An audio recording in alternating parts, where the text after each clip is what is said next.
নীলা চৌধুরী মারাও যান, কেউ যদি এই মামলা না চালায়, আমরা সালমান ভক্তরা ভিক্ষা করে হলেও সালমান শাহর এই মামলা চালিয়ে যাব।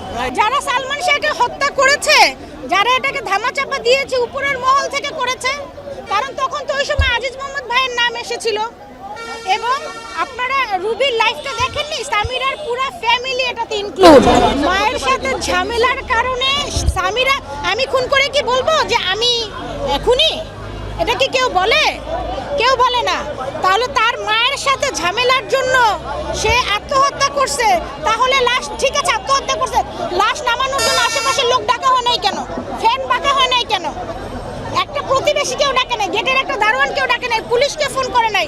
সালমান শাহর বাবা সকালে এসে ঘুরে গেছে, তাকে দেখা করতে দেওয়া হয় নাই কেন? আপনারা প্রেসের লোকজন এই যুক্তিগুলো দেখান।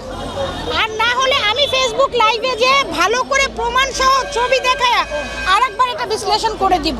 এবং আমরা সালমান শাহ ভক্তরা, যদি নীলা চৌধুরী মারাও যান, কেউ যদি এই মামলা না চালায়, আমরা সালমান ভক্তরা ভিক্ষা করে হলেও সালমান শাহর এই মামলা চালিয়ে যাব।